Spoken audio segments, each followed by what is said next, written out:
sifətin bərpa etmində idi.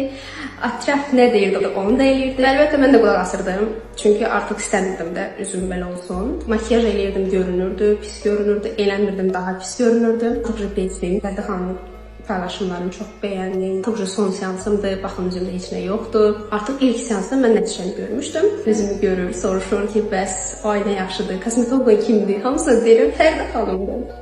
Bu artıq son seansımdır.